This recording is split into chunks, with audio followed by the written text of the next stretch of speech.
Hello.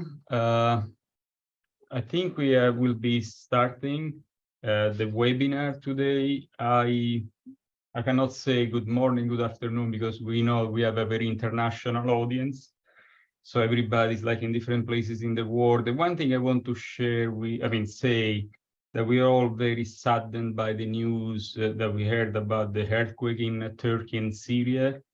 This is, it's a lot of human lives have been lost, and for us as structural engineers, we're even more sensitive to the issue. We know we have a role in our society to work for the safety and health of the people that live on our planet. So I would say, we'll follow the news and see how things develop. But I think we're all thinking about this today.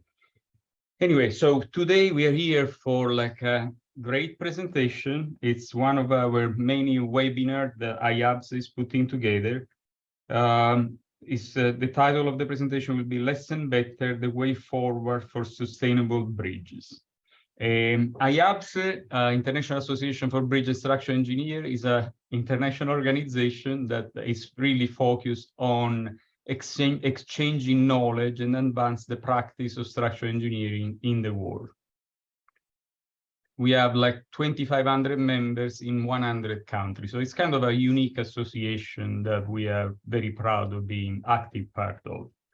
And this webinar is like one of a series of called Duo, IABSE Duo webinar. We'll give you a little bit more details about what is kind of driving this type of webinar and the selection of the speakers.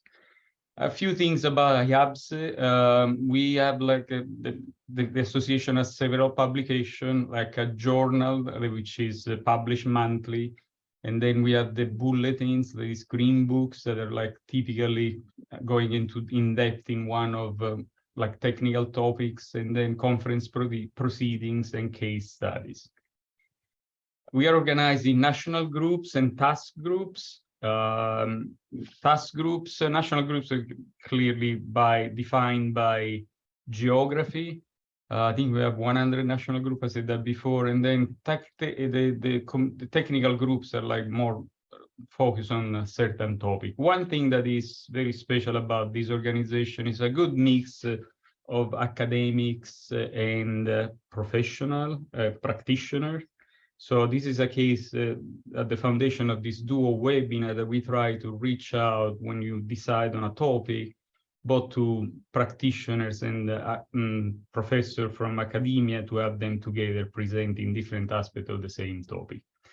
In terms of task group, we have like various technical commissions, 6 of them, and 40 task groups. Here, like the topics of the focus of the different technical commissions.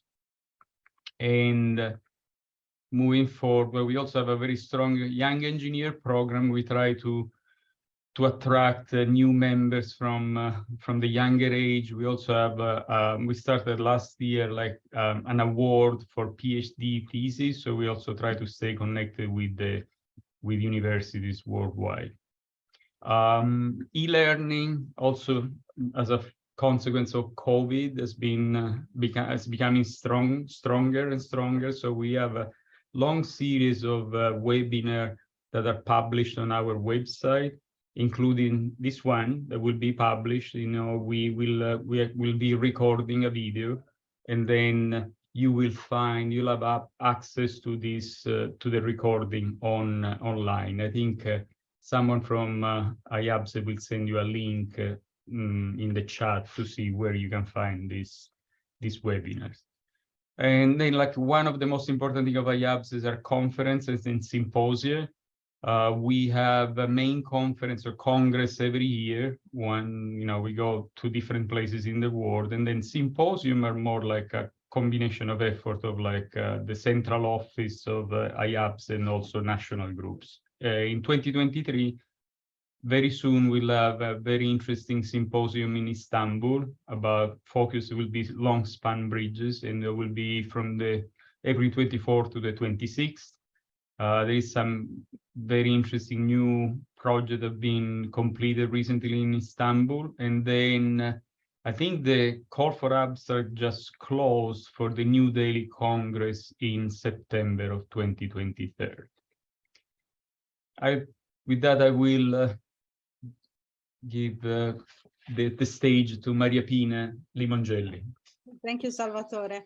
As Salvatore just mentioned, in IABSE, there are several commissions working on different topics, and each commission is structured in task groups. Here you see all the task groups of Commission 1, and the task group on training and dissemination is the one that is in charge for the organization of these webinars. And another task group is about sustainability driven bridge engineering. So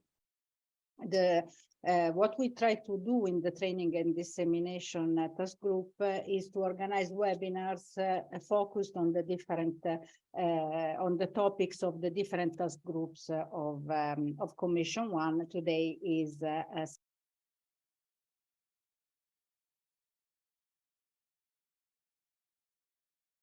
I think we lost you, Maria Pina. We cannot hear you anymore.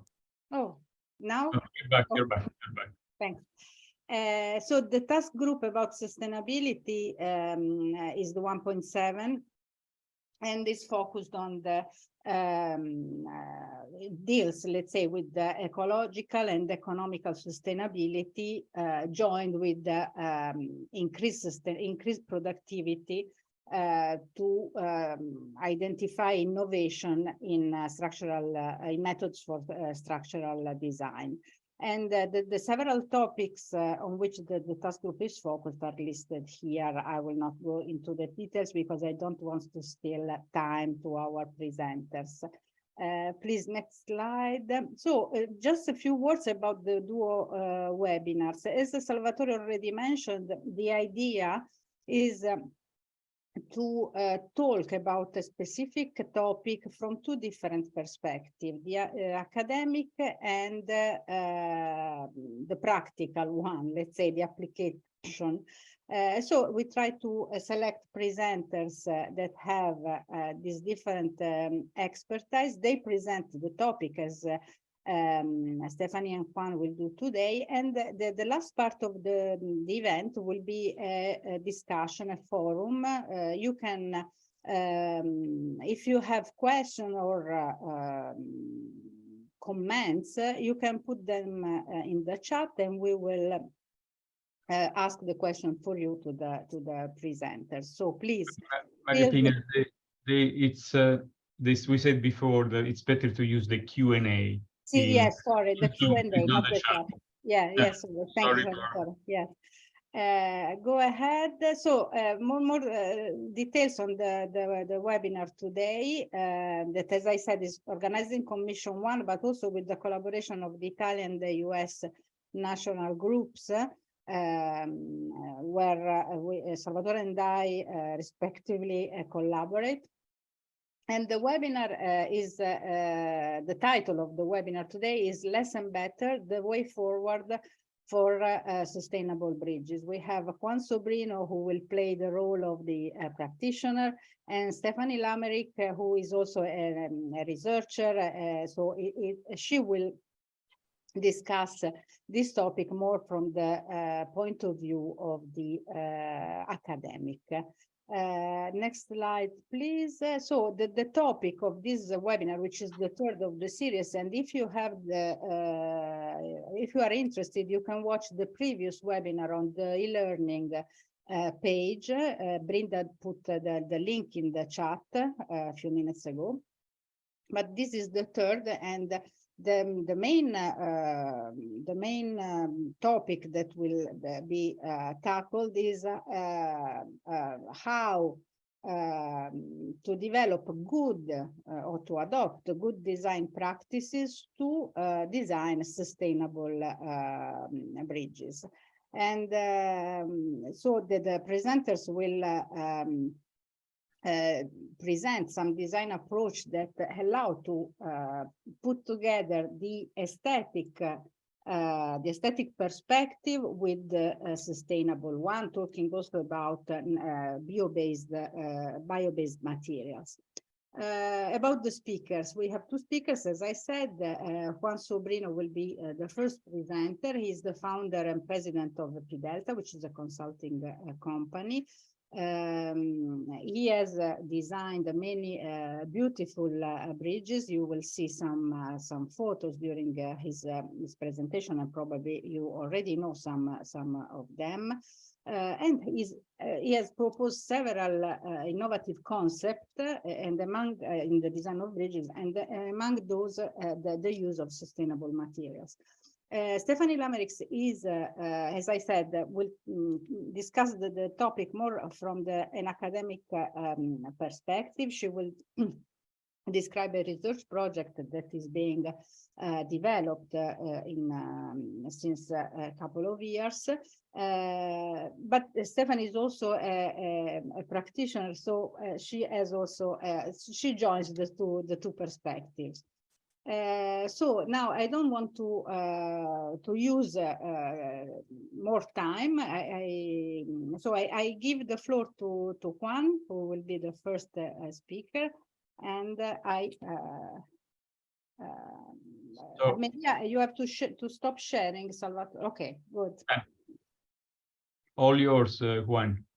Yeah, I think I'm.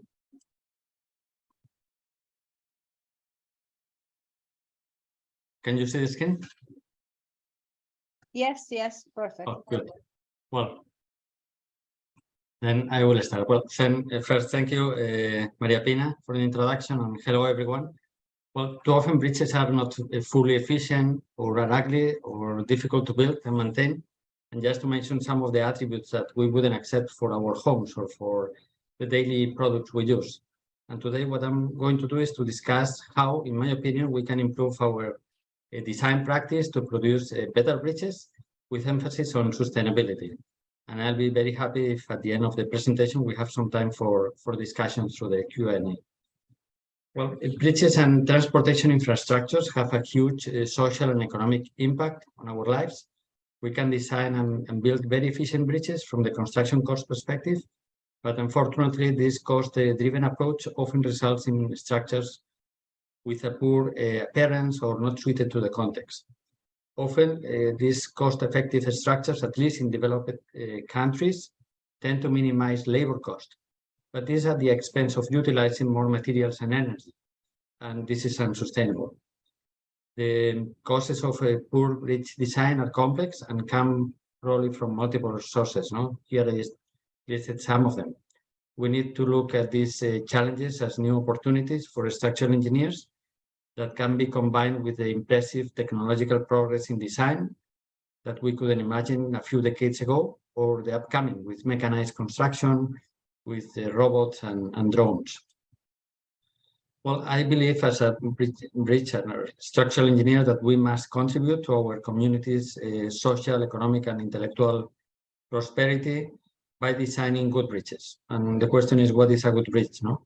Well, a good bridge is a meaningful connection between people and places, integrating functional, efficiency, and aesthetically pleasant structure into the context, achieving visual quality and design excellence within a reasonable cost, a design aligned with sustainability principles, design with a human perspective, honest work, not by seducing the public with irrational exuberance, and design considering constructability, just to mention a few of them. And I want to emphasize the importance of beauty and context-sensitive design. Without a technical knowledge, it's not possible to design a bridge. But also, keeping an eye on a bridge look or appearance is necessary to achieve quality. I think it's widely recognized that beauty brings us joy and pleasure. However, bridge design typically are poor and resulting in ugly environments. And this will affect us and the generations to come, which is not fair. And moreover, the public senses the carelessness in the design, which is a lack of professional and ethical responsibility. Also, there is a perception that aesthetically pleasant bridges or buildings also are expensive because we spend more money to make them pleasant, no? But this is not true. Additional cost is mostly related to overscale, to extravagance, to decoration, but because the visual qualities, they relate to functional clarity, the proportions, the scale, harmony, the color, the materials, and the care of the details. And also, the bridge, in my opinion, should be contextualized. What works in one situation may not work in another. And this doesn't mean that every bridge should be unique, no? We can benefit from successful ideas and benefit from this, from the existing industry and practices. So excellence is an attitude and is related to innovation, creativity, and maybe completeness. When anything can't be changed or removed from or added to a bridge to make it better, the bridge has achieved this state of excellence. Now let me move to sustainable considerations for bridge design. Well, sustainable development is a matter of major concern due to the excesses of our consumer societies and the throwaway culture that has led to this climate change crisis and the loss of biodiversity. And sustainable development now is imperative to stop global warming. And this is calling for bridges that minimize the use of resources. For instance, recent studies show that buildings and infrastructure represent more than 63% of our energy. This is a lot. And the impact, the specific impact of structures for buildings and bridges and other infrastructures totals around 11% of the total carbon emission footprint. And when it comes to bridges, I couldn't find specific figures, but it should be relevant because there is a large number of bridges. Statistics from developed countries, they show that there is a bridge every 3 to 5 kilometers in roadways, for instance. And in Europe and most states in the United States, they show a road bridge every 500 to 600 people. So it's a simple math, no? Probably we have around the world, let's say around 10 to 12 million bridges. So we have a big impact when designing a bridge, no? A big responsibility. And there are many strategies to design sustainable bridges. And here you have some of them in this list. But to summarize, the key strategies are to focus on efficiency, to design in an efficient way, to minimize the amount of materials and energy. And then the other strategy is to extend the lifespan. And this can be done by using durable materials or by repairing or widening or refurbishing them instead of replacing bridges. Well, for buildings, there are many guides to calculate embodied carbon equivalents and also rating systems like the LED, no? Unfortunately, we don't have these similar guides or scoring systems for bridges. And the current methods for buildings, they typically focus on operational energy, while in bridges, probably we should focus on the carbon footprint during construction and, during production of the materials and construction. And then at the end of the life of the bridge, also the recyclability, no, of the materials. That is also important because a negative credit when we do the balance of the carbon footprint. Well, life cycle assessment is the most probably recognized method to assess sustainability and to calculate the carbon footprint from production to use, disposal, and recycling. And it quantifies the global warming potential expressed in terms of mass of equivalent carbon dioxide. This carbon footprint, in our case, is very difficult to calculate because of the complexity of the life cycle. In bridges, most of the carbon footprint, as I said before, is related to materials, concrete and steel, typically. What is the cradle to gate, no? And construction and operation probably add 25% more. And the reuse of material, typically reuse of materials, if possible, is considered a credit. The balance of the carbon footprint. Well, I added this slide because I think it's important to have the order of magnitude of the carbon footprint of a bridge, no? These two figures are taken from a report on sustainability of the New Zealand Roadway Authority. and they include the impact of bridges, which is around 2.5 tons of carbon dioxide equivalent per ton of, per square meter of bridge. And it's important also to point out that there are many studies identifying inefficiencies in the design of buildings, and likely also similar is happening in bridges, no? By designing efficiently, the engineer can save probably several hundreds of tons of carbon dioxide per year. So we have an important responsibility. An accurate calculation of the embodied carbon is complex, as I said before, but also because we don't have control of the material sources, the transportation, the means and methods, the temporary works. These all depend on the contractor, and also the traffic detours, if any. So only working in close collaboration with the owner and the contractor, we can realistically estimate the carbon dioxide. And in my opinion, we should focus on reducing this carbon footprint by optimizing the material consumption and by using durable materials to extend the lifespan. And probably policies are needed to score our designs and also to set up targets. No? What is the maximum permissible value of CO2 per square meter, for instance, something simple. Well, the embodied carbon of the materials and quantities, they determine the carbon footprint of the bridge. Although there is significant differences between concrete, steel, and stainless steel. In this case, I included stainless steel. If we consider the life cycle of the bridge, the differences are not so large.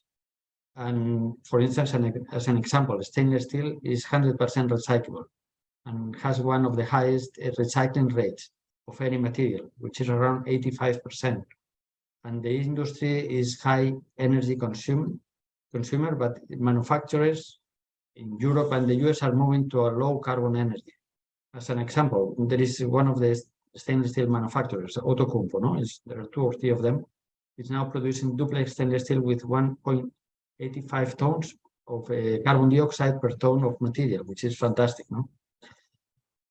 Well, this is a simple exercise, just to provide you an order of magnitude of the carbon footprint. In this case, is cradle to gate, so raw material, fabrication and supply of a typical medium span bridge, superstructure only, no foundations and no other element.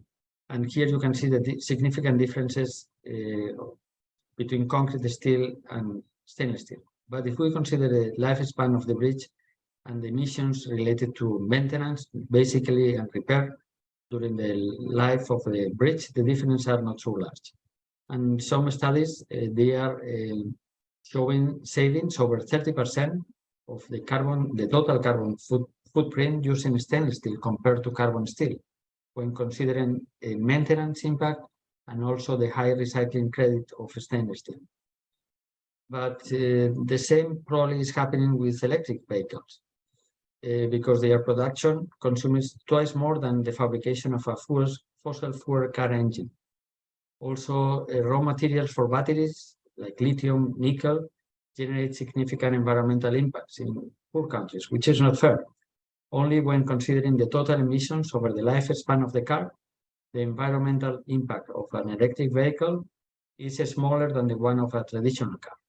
If the car is, if the electric car is powered with green energy.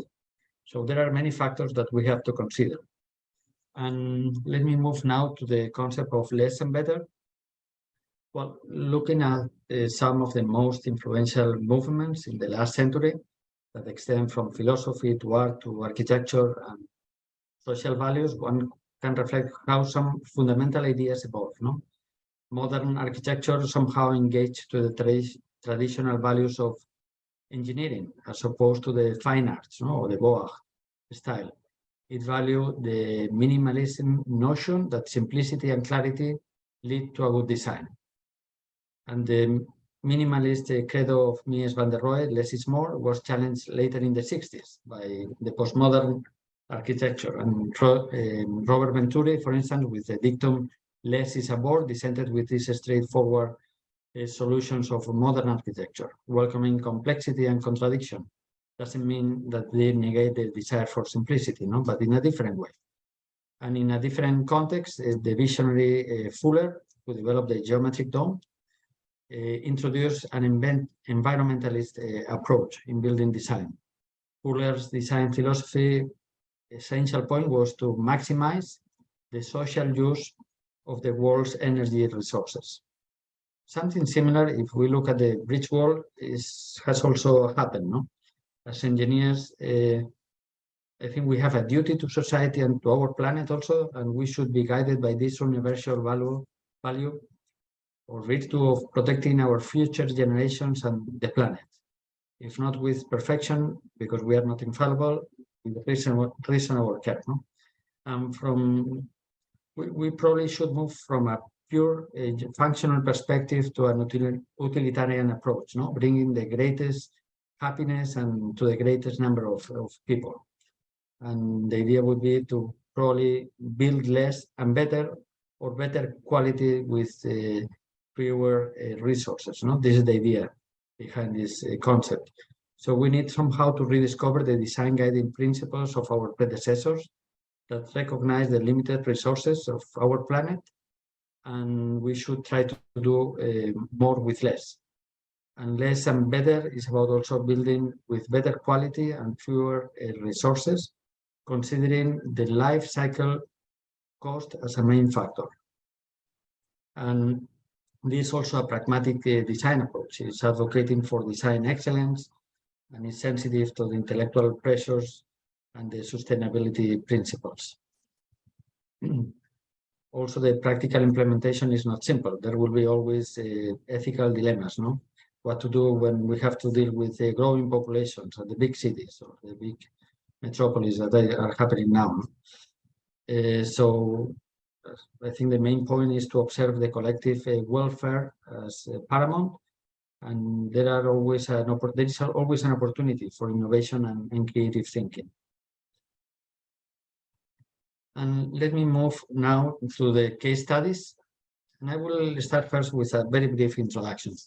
The case studies are bridges that we design in stainless steel. And why stainless steel? Well, one of the main concerns in transportation authorities is to deal with the aging infrastructure, because there is a significant part of bridges all over the world that are deficient functionally or structurally deficient. No? And we have to either replace or repair. And the main cause of deterioration is typically corrosion.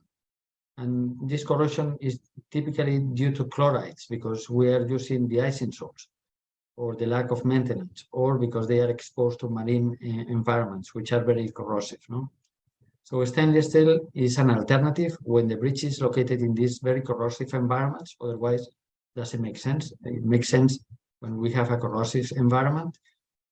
And use as a structural primary material, it provides many advantages. No? Duplex stainless steel is 25% more resistant than carbon steel, so we can reduce the quantity somehow. It's durable and enables to extend the lifespan. It has one of the highest rates of recyclability, and in regards to aesthetics, it provides a premium aesthetics. It's fantastic. No? It's very beautiful. So let me move to these case studies. We have designed 7 bridges with the entire structure on stainless steel. And since 2004, we have this experience designing in regards to the codes, using the Eurocode, and now the new codes that are now being developed in North America. Well, the first case is the vehicular bridge in Menorca.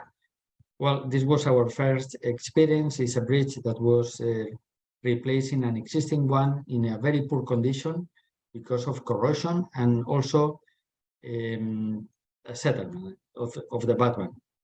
And the administration retained us for the bridge replacement. In this case, it was not possible to repair the bridge because it also has an issue with the span. No?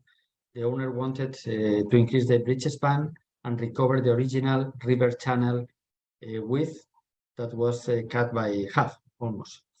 So we studied several alternatives and proposed an arch bridge because it fits very nicely in the setting. And this is a through tight arch. It's 55 meters long, 13 meters wide, and has two side arches, two ribs that that are connected at the ends with a V-shaped pier, as you can see here on the right-hand side pictures. And then we have edge girders that support the concrete deck through floor beams, as you can see also in the right-hand side picture. And one of the main concerns of the owner was maintenance. And because of this, we proposed duplex stainless steel to 205 for the entire structure. And well, just to show you some of the pictures of the fabrication. Fabrication was done in Sweden in October 2014, and there were more than 2,000 steel pieces that were sent to the fabrication shop in the north of Spain, in Asturias. And the fabrication included the welding, post-welding treatment, such as removing the weld contamination, pickling, brushing, and the blasting in order to achieve the final surface. The fabrication lasted approximately 6 months, and the structure was shipped to the site in 8 segments, plus the floor beams. These are a couple of pictures of the bridge installation, bridge assembly. It's very simple. It requires some temporary towers and splices all welded and finally blasted to achieve a uniform surface finish. And after the completion of the steel structure, the concrete was poured using precast panels. And these are the 2 pictures of the finished bridge after construction. And these are 2 pictures of 5 years ago, but the bridge had 12 years in service, and it was in excellent condition. Typically, a steel bridge, a carbon steel bridge, has to be painted in this environment, typically every 10 to 12 years. So it was in a perfect condition. Let me move to the next example. It's a pedestrian bridge in San Fruitós, a small municipality 70 kilometers north of Barcelona. And the city decided to eliminate a high-risk crossing for pedestrians after a few accidents. So the bridge landings are at different elevations, around 7 meters. And to meet this vertical clearance over the roadway, we propose again a through tight arch with a single arch only in one of the sides, and the arch is connected with a V-shaped pier. So on one of the ends, and we have an elevator and stairs that you can see in these pictures, and the other end. Here, to minimize maintenance of over the roadway and to achieve also the signature quality, we propose to use a duplex stainless steel, in this case grade 2101, a lean duplex with a less amount of nickel, so we reduce also the cost. A big picture of the fabrication. Also, it was fabricated in the north of Spain, in Asturias. This is a picture of the trial feed assembly at the shop.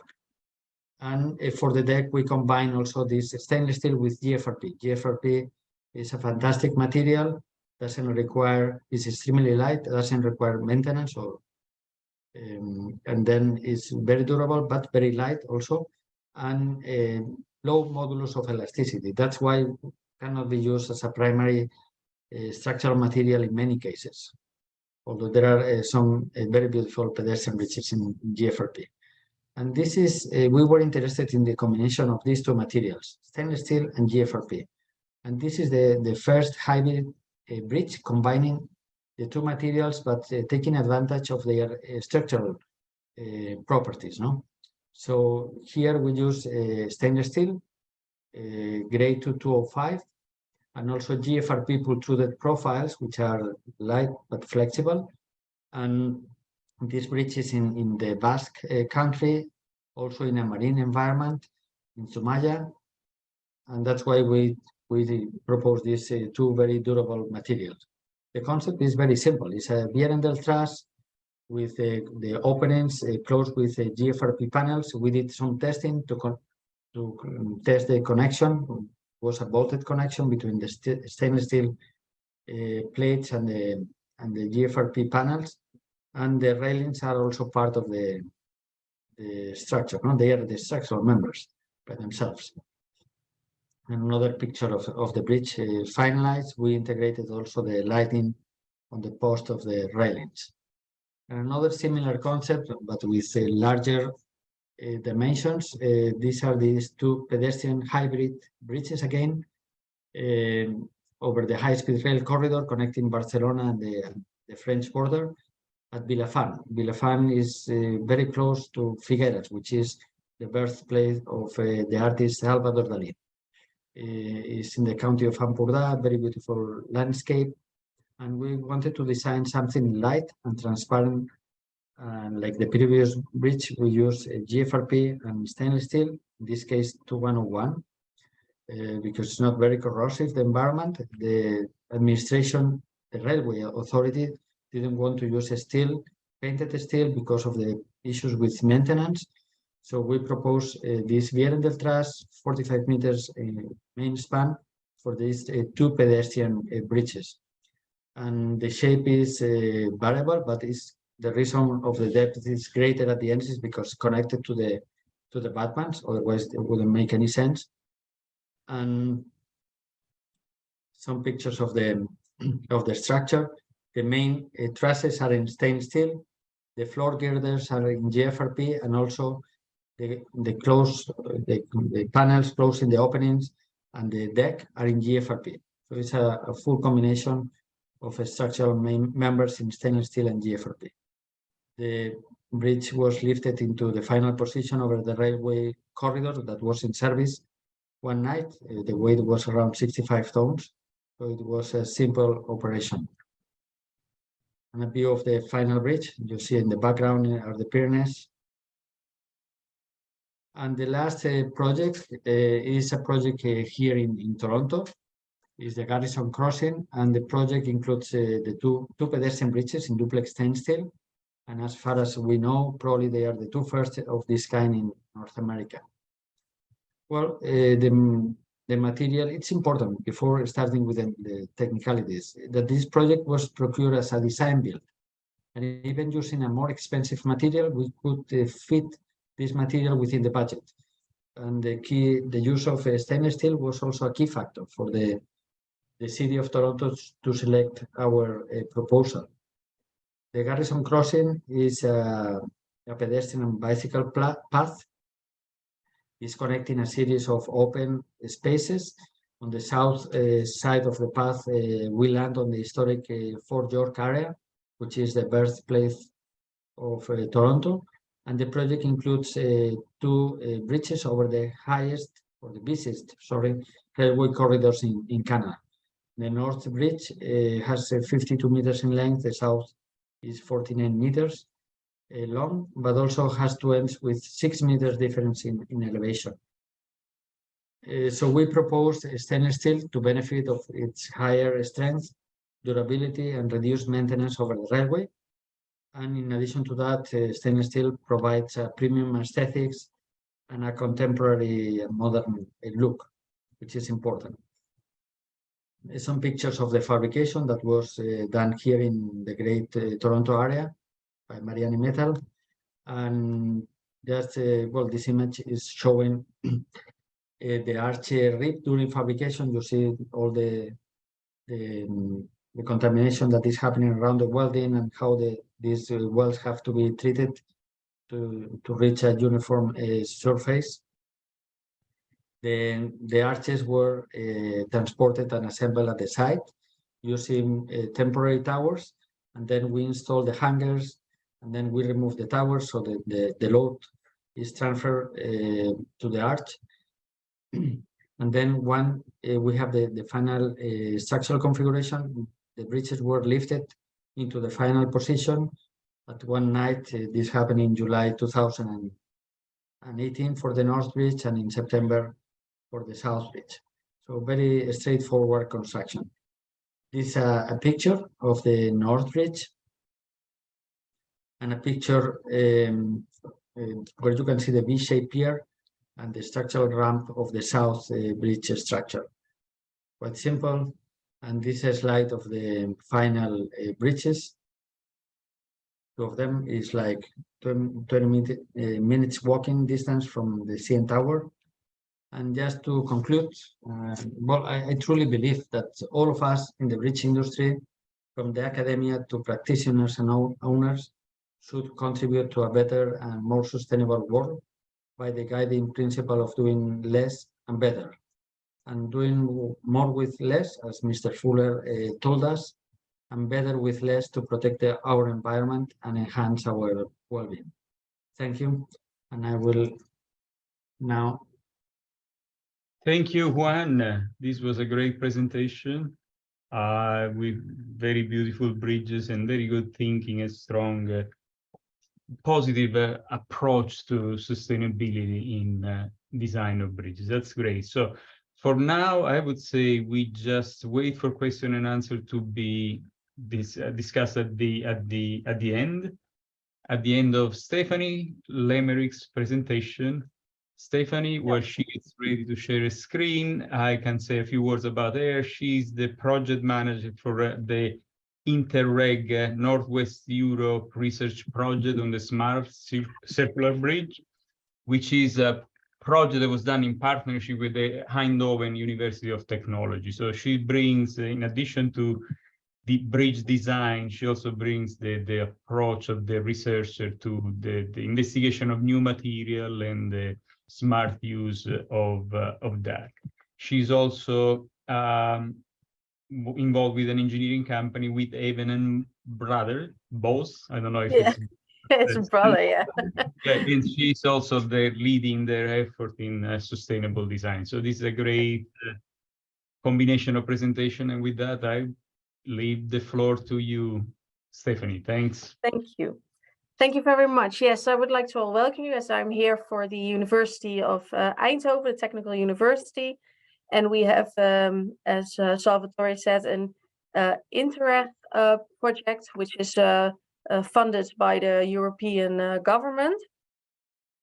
And what we first do is we start, when we start designing structures, we start with our circular design principles. And the highest rank of this is based on the Ellen MacArthur Foundation, is prevention. So rethink and don't do things that are not necessary. And then if that is not possible, then we go to retain the value. So we elongate the design life of existing assets, or we use them in a better way. So we use them somewhere else. We mount a bridge and use the part somewhere else. If that is also not possible, which is sometimes is the case, then we try to make something that creates value with according that we design for multiple life cycles, so that it's could be used in more ways and for more purposes. We design future-proof and adaptive. That means that if we want a bridge and we need, we can add an extra bicycle lane or driver lane in the future when the function of the bridge or the capacity needs to be increased. Or we design for optimal management and maintenance, so better use of the asset owner. Or we design for low environmental impact of materials, as Guan already said, that's more for the life cycle analysis. And if that's also the case, then we try to design for optimal resources and energy use in building and use phase. So what I'm going to tell you about the research projects mainly focuses on design for low environmental impact of materials. So we have a Interreg projects which start with a smart circular bridge. The smart thing about the bridge is that it has a lot of sensors in it, so it can tell us the way the bridge reacts to environmental impacts, but also to loads, and mainly because of the long-term effects of the material, because we don't really know it yet. And then at the end, we also want the bridge to be circular. So our dream is that we build a bridge that when it has multiple life cycles ahead and it's not necessary anymore, we can use it as compost for different landfills. Then the partners in the circular bridge. We are there with 5 universities, 7 companies, and 3 cities. So next to the Eindhoven, also the University of Stuttgart and of Leuven, that's in Belgium, and Brussels also are partners. There is a contractor, that's Van Hattem and Blankenvoort. There's a communication firm.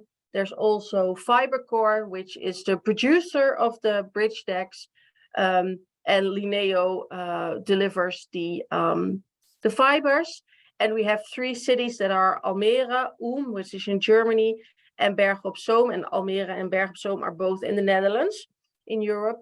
And there are 3 bridges that we're going to design and build and monitor during this project. First of all, for those who don't know what composite is, it's a material based on different resources. We have fibers which are laid or folded around core material, and then with vacuum injection, the resin is put through the material, and when it hardens, then the bridge deck is complete. At the left, you see a cross section, a detail of a bridge that we already made, that's in Almere. And at the right, you can see all the folding patterns of all the fibers. Now, what are we trying to do when we try to improve the environment and make actually a bridge that has a less impact on the environment? So we substituted the glass fibers with a different fiber to obtain a more sustainable structure. So we swapped the glass fibers. And then the question, of course, is with which are we going to swap them? There are mainly 3 different materials. We could use glass, we could use carbon, we could use basalt fibers or natural fibers. And then there are different types of natural fibers. There is hemp, flax, and some from wood pulp made fibers. So there are also different options. And then we can switch the core material, that's per foam, pet foam, or balsa, which is a wood that grows like 20 meters in 5 years. So it has less impact on the growing. You can get the trees really fast. In this project and for multiple projects, we try to use the flax fibers to make the bridges. Like flax is when the flower is in June, it's like a purple flower. When they're at the end, they're like these little balls. And then we can harvest them and make them into fibers. And then from the fibers, we make fiber sheets that we can use and we can fold.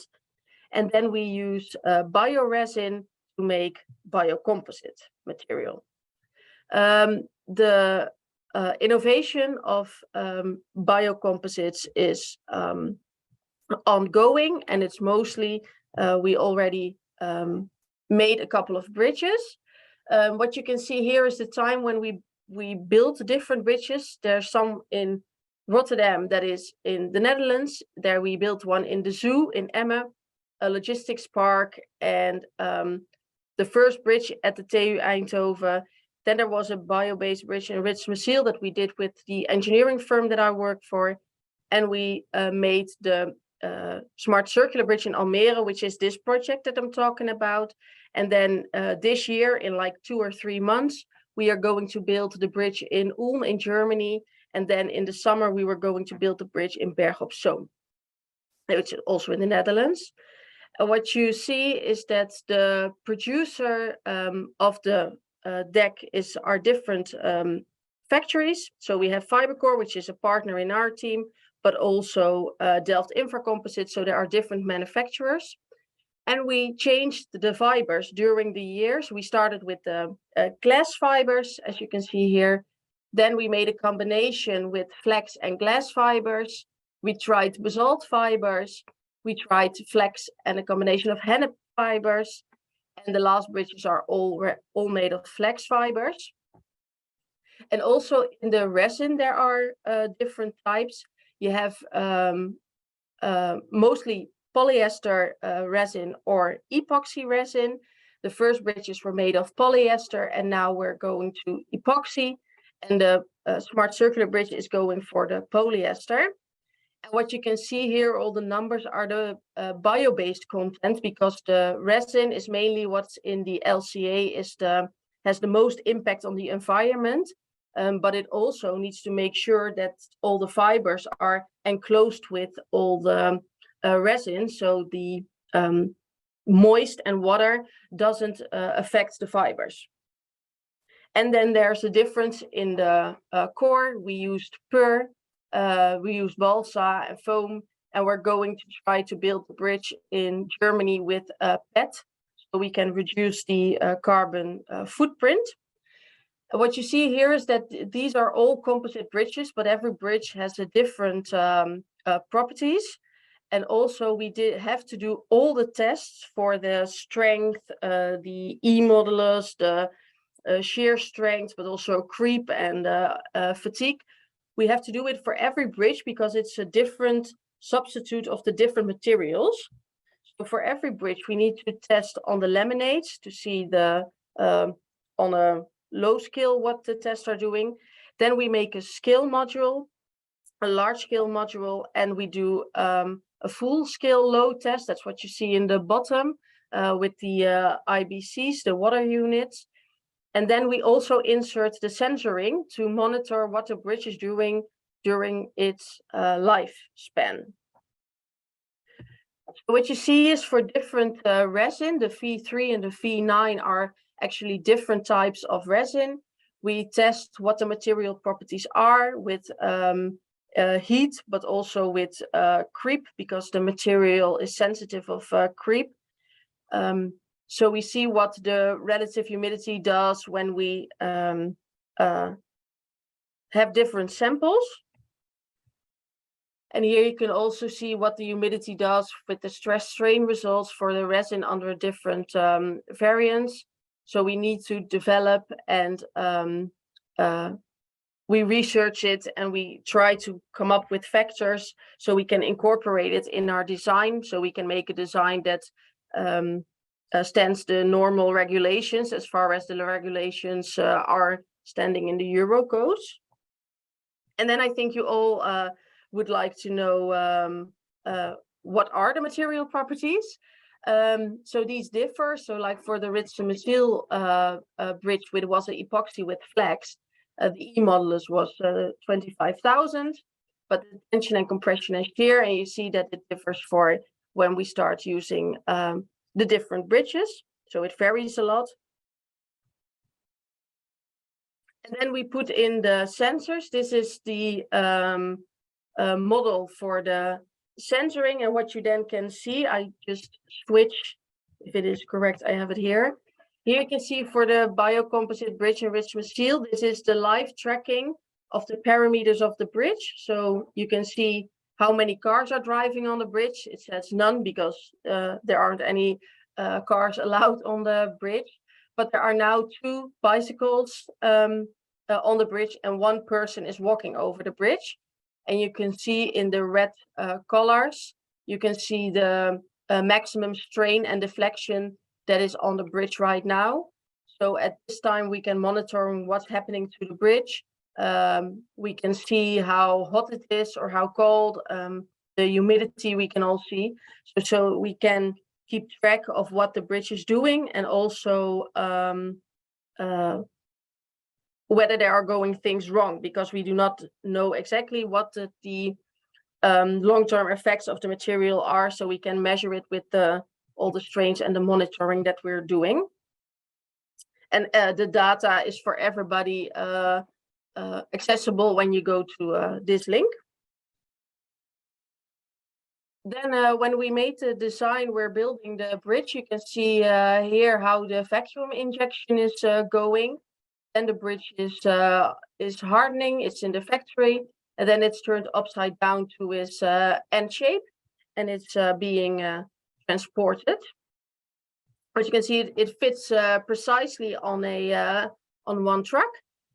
And if you see also next to the life cycle analysis, which I will tell you more about later, the weight of the fibers alone is 2,500 kilograms, and the resin is 3,500 kilograms. So the weight of the total bridge is 6,000 kilograms, which is really light. So for the transportation, it has the transportation can be lighter, and also the crane that needs to lift the bridge is lighter, and the abutments can be lighter. So you reduce the material use in the abutments due to the low weight of the deck. And here you can see the deck being placed at its final position. And we designed with the University of Stuttgart a flex fiber handrail. So the whole rail is from flex fibers. So you can see that the bridge deck is made of the material that the handrail is also made of. And this is how the bridge currently stands. And then we come to the sensoring and monitoring, because what we did, we connected the bridge to a power supply and to a computer. And then we had some load cases. You see in the left, we see one person walking over the bridge. Then 2 persons were walking on the bridge, 3 persons, and a group of people walked over the bridge. And what we then can see from the monitoring results is that you can see that in the red rectangle are the strains and deflections when the people cross the bridge. This is for 1 person.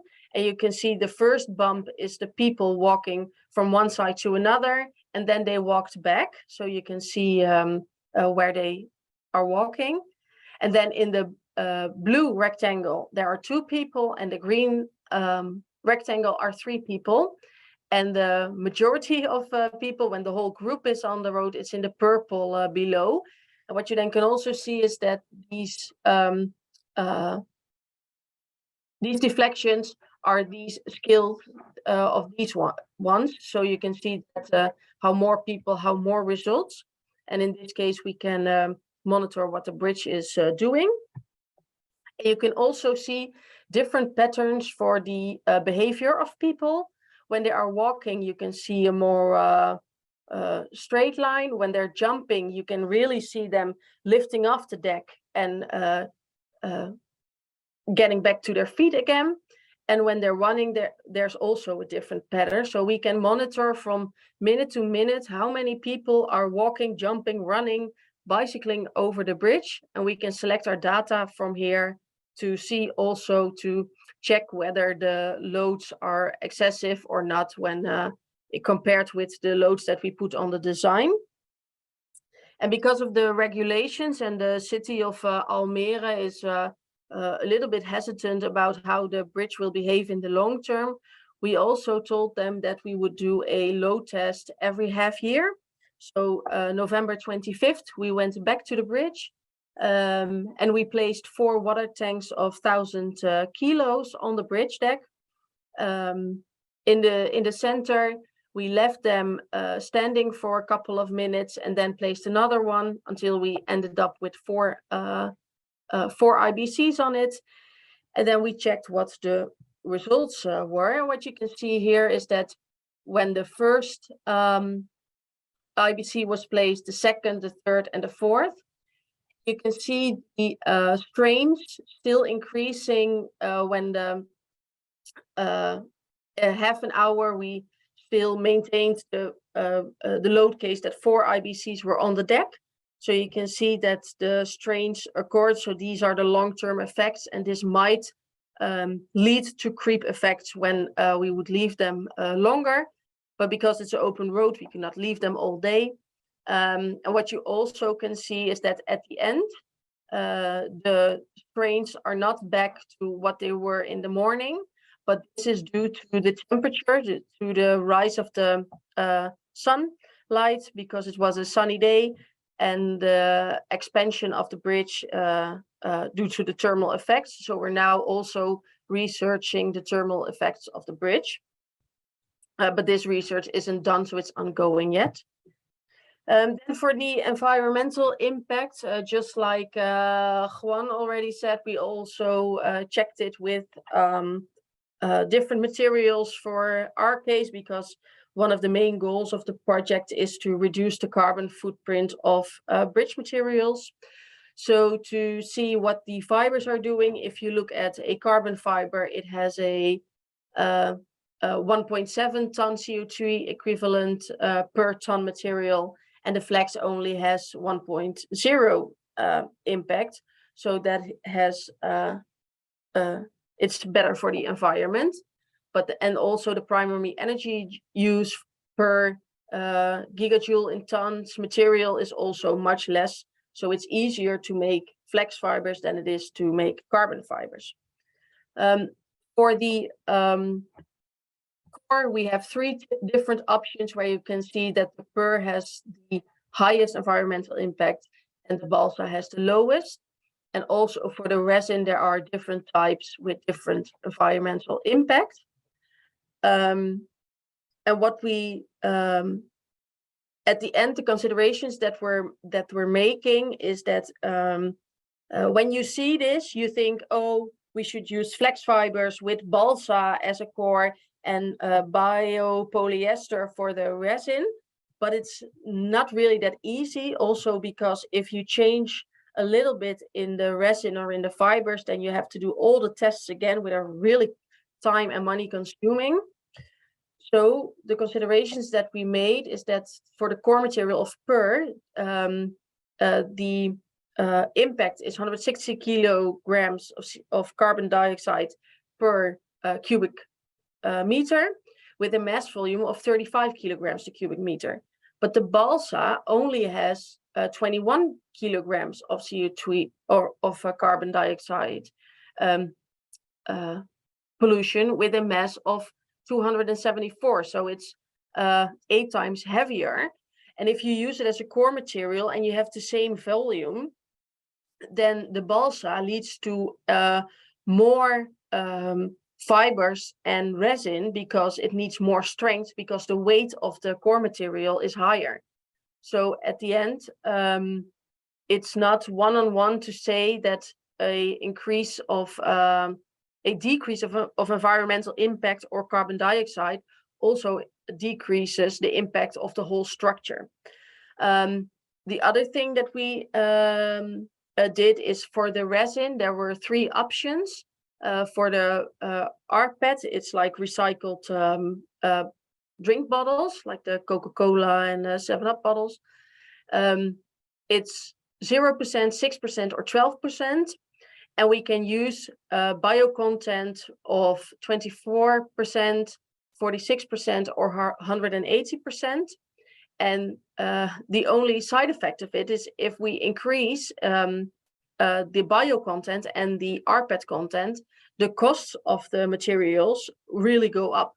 And a biocomposite bridge right now is more expensive than a concrete or a steel bridge with the same dimensions.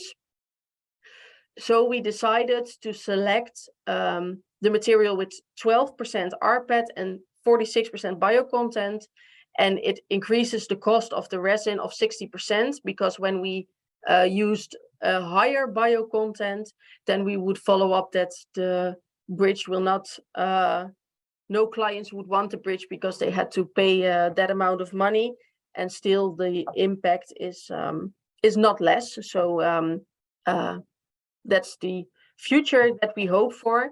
So we would like to further improve the material of the flex fiber reinforced concretes to reduce the carbon footprint of infrastructures. And for this, we need to develop the resin further. And we would like to design and build traffic bridges instead of bicycle and foot bridges.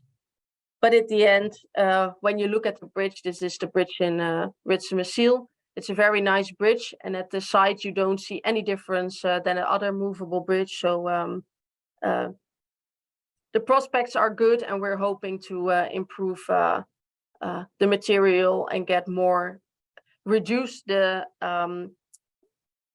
bridges made of steel and concrete with our biocomposite. So I would like to thank you for your attention. Thank you, Stephanie. It was great.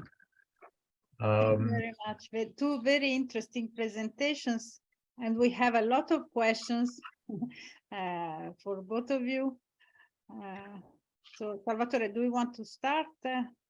Or maybe, well, I encourage people to ask more questions. I think we have some time, so we would be happy to get like a good Q&A debate started. So I you know, in thanking you for your presentation, you know, I have one preliminary question, if I can, well, we collect the other one. So we you know, this, like I said at the beginning, is IABSE is a very unique place because we have experience from all over the world. Sustainability, it's not really integral part of bridge design for many codes, at least in the United States where I operate, there is no real component of that type in our codes. Maybe other places in the world are a bit ahead of us. I won't be surprised. But you know, this is a question for both of you. How do you see the process evolving in which we will have actually a real component of sustainability in our codes? So we're like, you know, demanding us to make sustainability integral part of our design. It's like something that will happen in a short time, in a long time. It's already happening. What's your point of view on that? Let's start from Stephanie.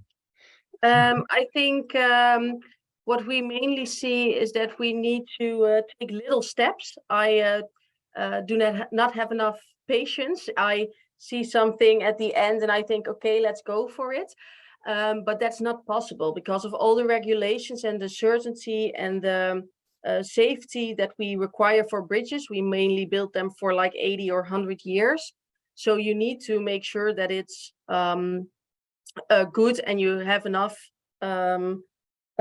certainty that the bridge will maintain and be maintainable and will end up. So the thing is, you need to do it step at a time, so small steps, and to have a good plan, but to also show the results at the end, because sometimes people see the life cycle assessment from our resin and then they say, oh, this is not good, it is wood is better, so we're not going to invest in this. And then I think, yeah, but we invested in concrete a lot. It is we've known the material for years and years, and now you're saying, oh, but the composite is not good enough compared, but it's not evolved enough, I think, and that takes time. Juan, do you want to comment? Well, I think this is a very difficult question. I think it depends on policies, on the owner at the end, because if contractors and designers, they don't have somehow incentives to design better, why to do it, no? Because it's a kind of ethical response from the designers. So now with these big conglomerations and big companies that are more concerned about profits and benefits because they are in the stock markets, they don't care much about the quality of the design somehow, no? And this is very sad for our profession. So I will start with first, there is an educative process to educate and to give information to the owners, so they are aware of the importance of sustainability. We have to react very fast, and then to encourage them to create or to develop policies so we can optimize our designs, no? So you found some very open-minded owner, I mean, or you managed to convince them to accept the use of this sustainable material, stainless steel. How did you do that? Well, I think probably for Stephanie is the same. You need the right owner, the right contractor to work on these projects. Otherwise, it doesn't work, no? You need an owner that truly believes that they are going to get added value by using these new materials. Could be the fibers developed by Stephanie, or stainless steel that somehow is new in the market, in the bridge industry, but not new in the construction industry. Has been used for over 100 years, no? But still, because of the lack of codes and maybe design practice, and also steel fabricators with experience in stainless steel, sometimes it's very difficult to use these new materials, no? I have a follow-up question for Juan, more like a comment. So for the Garrison Bridge, you say that it was a design-build project. Yeah. Generally speaking, we all getting more and more involved with design-build, and we know that the upfront cost is like where most of the time it's the bid and the amount, the cost that the contractor can put in for the design for the project is the deciding factor. So in stainless steel, you get the advantage of using stainless steel in the long term, but the upfront cost is higher. So how did the owner manage to get this going in that direction and adopt stainless steel in a design build project when they are, with all this cost disclaimer that I was just talking about? Well, in this particular case was a design build with a fixed budget. I don't recall now exactly. I think it was 19 million Canadian dollars, no? And all the three teams that were shortlisted, they had the same budget. And I think we were successful, and they look only at the construction cost. And we were successful not only because of the stainless steel, but also because of the concept. In the other bridges, they were designed probably with significant input from architects, and they were not fully efficient, the concepts. And they were more, I don't know, exuberant, I would say. We went with a more rational, classical approach, but at the same time, looking very modern, no? And they like this minimalistic approach in this case. So we fit it within the budget, all the three teams, in our case, with an optimized structural concept. They are very beautiful. The bridges are very beautiful. This is like personal for me to you. There are several questions from the audience, and we have 15 minutes left, more or less. So maybe we can read some of them. There is a question from Anna Lemaire, is for Juan. The number presented for order of magnitude of carbon footprint is for LCA to end of life or construction only? The one of the New Zealand Roadway Authority is for the whole life. I don't know if there we have the credit of recycle, of reuse.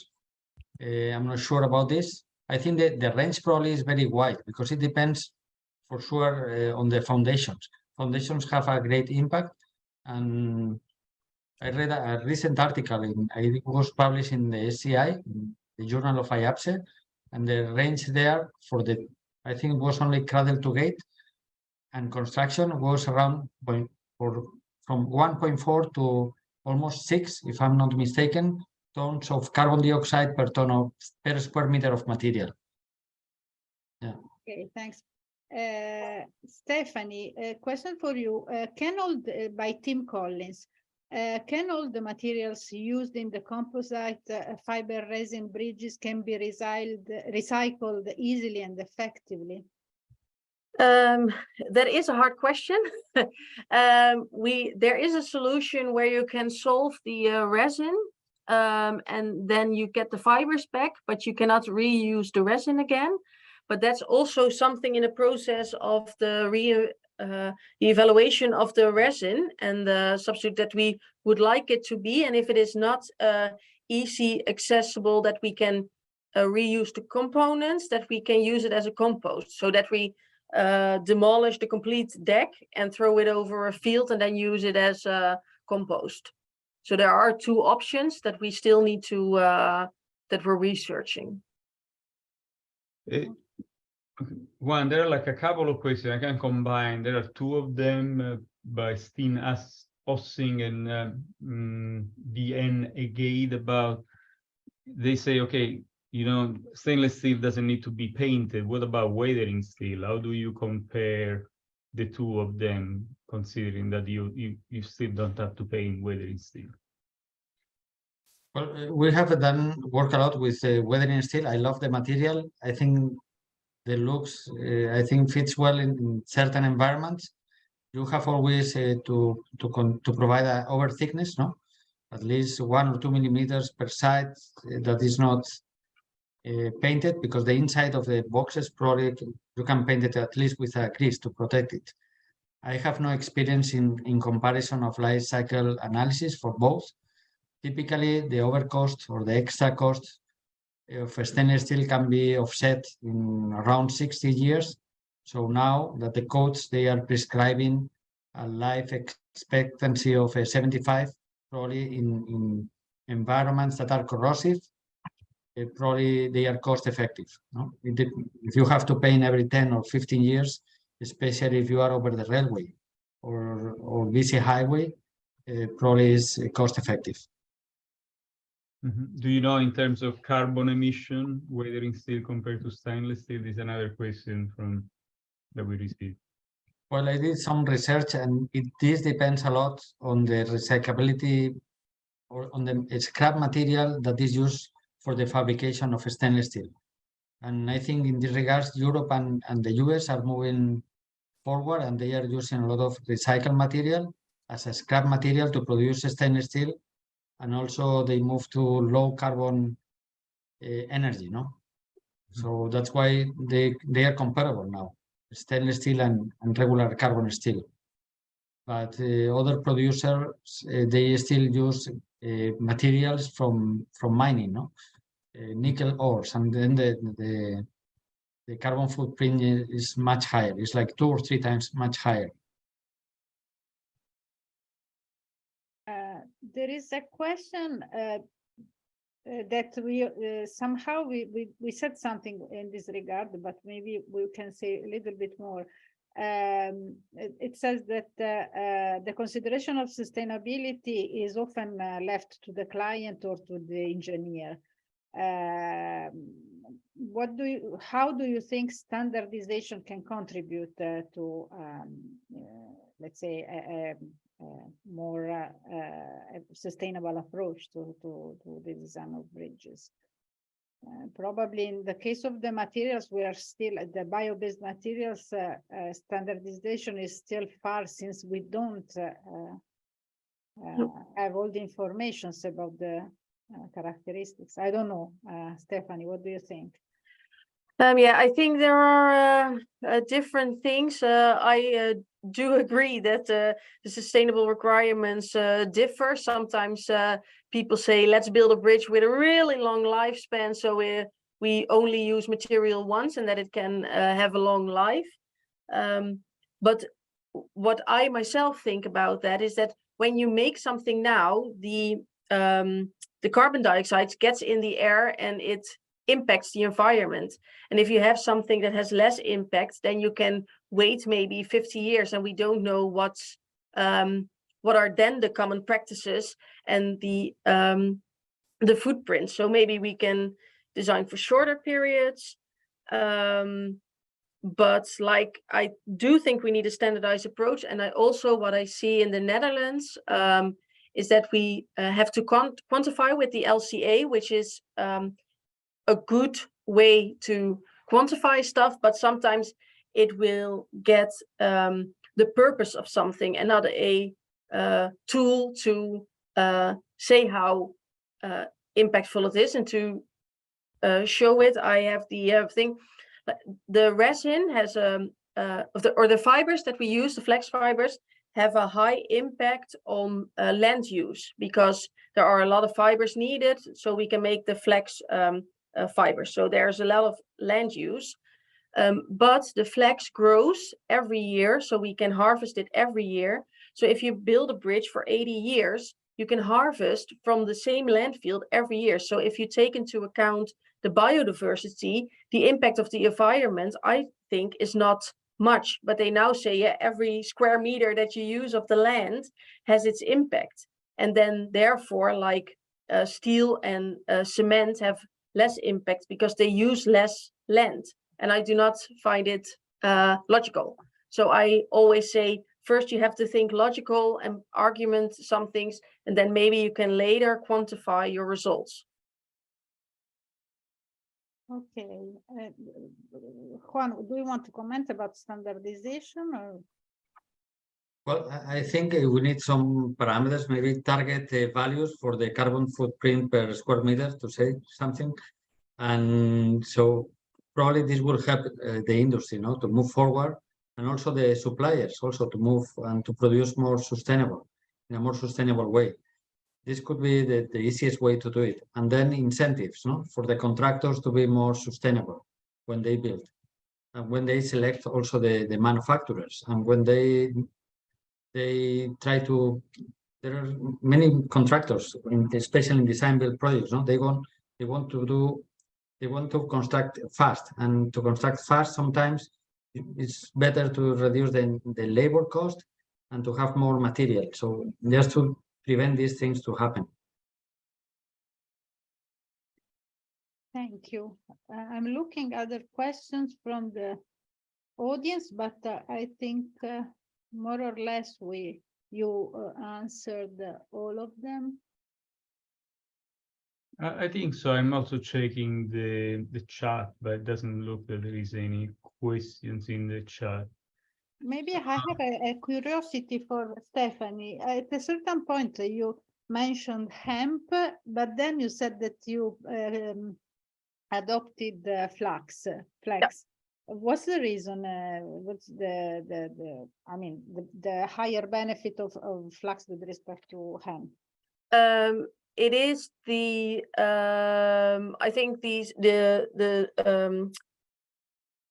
the material properties that we can make, that we can reach. So the strength and stiffness of the material, but also because it was easier accessible at shorter distance. So it was produced more locally because the fibers are produced in France. So it's a matter of the location where the bridge is built. Somewhere else, maybe it's more sustainable hemp with the flax. So and what we see now is that we chose for the flax, but the flax is hard to get because more people would like flax composites. So the flax is getting more special, so it's not coherent anymore. Okay. So the cost increased a lot. Now, there is one question or comment here on in terms of carbon, which is kind of like goes back to how sustainability can become integrated into the design process. Basically, the comment is in terms of carbon footprint, there is a lot of saving, but when it comes to economics, producing these bridges is probably less affordable. You have to pay a premium to produce the bridges. This is kind of, you may have a comment on that. I think it was already addressed in the presentation, but there is an additional upfront cost in doing something more innovative of this type. Do you think so? Both one and I don't really. I know they're working on it in the Netherlands, and in Europe, but I don't know how it's going to be involved and what they're going to do. So I don't know about it. I think you need to work with the life cycle cost, not with the construction cost only. I think this is the best approach always. And in some way, now this is kind of like what I'm thinking now. If carbon emission becomes like a cost to the owner, that will be something that will drive the decision. So if the owner in some way has to reduce the carbon footprint to have access to funding in the future and stuff like that, that probably could be something that can accelerate the process and create some like a more defined vested interest in going more for like a sustainable approach, I think. Otherwise, it's going to be difficult to just find the owner that is just driven by sustainability. I think we need a social support somehow, because politicians, they have a short-term view, 4 years, typically 4 or 5, and they want to inaugurate, while the society wants something else, They want to live a planet that is healthy for their sons, generations to come. It's the only way that it's going to work. That's very good. Yes, and probably we need more, I mean, that the society itself becomes more conscious about this, because we are very conscious about safety. Who of us would go on a bridge if it's not safe? And who would accept that a bridge is constructed without safety requirement? None of us, because we are very conscious about safety. But we could accept that a bridge is, I mean, we could in the sense that we are not so convinced about sustainability. At the end, we are much more linked to safety rather than sustainability. So we have to be, I mean, the society has to become more conscious about the sustainability. This will be a very strong push for politicians and everyone else. But I mean, we are on the way, I think. The more we talk about this and the more we become conscious about all this, the importance of sustainability for us. I cannot see other questions. I have one, if there are no more questions from the audience. It's for Stephanie. What about the fire resistance of these bio-based materials? Can you comment a little bit on that? Yeah, we are probably going to execute some fire tests, but the fire for now it's coated, so it's not, the fibers are really included in the resin and in the coating, so there's no, if there is a fire, then the fibers are not affected. But I understand that the resin is the non-sustainable part of the material. Yeah. So it's somehow we have to find a balance between the two requirements, fire resistance and sustainability. Yeah. The other thing, you mentioned creep as being like a factor. Then maybe you talk about that, I didn't pay attention, but in terms of failure, it's more like bending or shear. No, for the bridges now, it's the dynamics. So because of the low self-weight, it's the dynamics of the bridge are governing, and further the bending. I see. And then, to be technical, any comments on the thermal behavior of stainless steel? If there is any difference that you have to take into account when you design like stainless steel bridges? Yeah, the thermal coefficient is different from steel, regular steel, like 10% or 20%. And this is impacting also when welding, no? You need to control the temperature more closely compared to regular carbon steel. But general terms, I think there is no significant differences when designing stainless steel. I think time is up, Maria Pina. Yes, you're right. It was great. I will keep the conversation going. We learned a lot. It was good to see people from different parts of the world. And thank you, Juan. Thank you, Stephanie, for your great presentations and the time you put on this. Yes, thank you very much for the opportunity to present.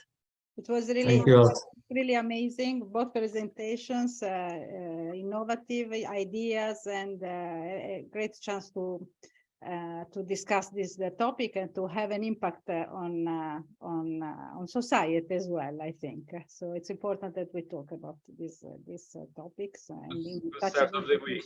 Good start of the week for us. Great. Thank you.